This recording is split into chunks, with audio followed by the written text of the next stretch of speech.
cards always impress, and they can be really easy to make. Hi, I'm Jessica Taylor from InkItUpWithJessica.com, and today I'm going to show you how to make a quick and easy fun fold card. You're going to start with an 8.5 by 11 inch piece of cardstock and cut it in half so that you have two pieces. So along the 11-inch side, I'm going to cut it at 5.5 inches.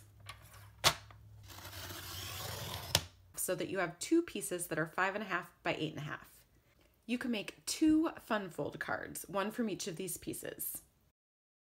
If you like measurements, you are going to score your cardstock at 2 1/8 inch and 4 1/4 inch. You can use the scoring blade on your paper trimmer, or I like to set up my measurements on the Simply Scored board to make it easy to make multiple fun fold cards at one time. Once you've scored your cardstock, you're just going to accordion fold your cardstock like this. If you don't like to measure, you can just fold your cardstock in half. I like to use a bone folder to give it a nice crease, and then fold the front flap back so that it meets the fold of your card. And that's the base of your fun fold card. Easy. To decorate with patterned paper, you'll want to cut your panel pieces to 1 7/8 inch by 5 1/4 inch. You'll need two this size, and then a 4-inch by 5 1/4 inch piece. If you have a design that has a pattern you want to match up across your panels, then start by cutting your pattern paper to 7 3/4 inches by 5 1/4 inches. Then you'll cut it down into your panels by cutting at 4 inches and again at 1 7/8 inches.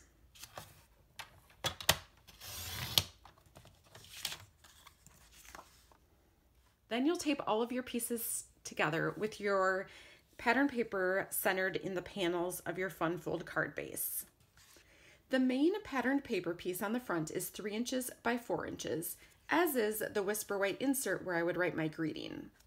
This is a size that I love to cut my pattern paper because you can easily get 12 3 by 4 inch pieces from one 12 by 12 piece of pattern paper.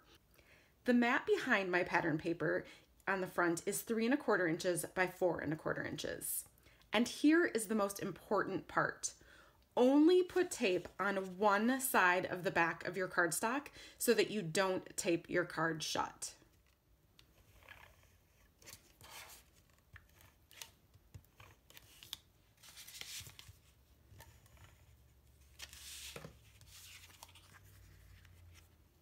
You can stamp and die cut or punch out a greeting to add to the front of your card, and also stamp a greeting on the inside of your card. I've got all the paper sizes that you need in the description below, so go ahead and grab some paper and give this fun fold card a try. If you'd like to learn how to make even more fun fold cards, be sure to check out my Creative Card Fold playlist and have fun making all the fun fold cards. Happy stamping!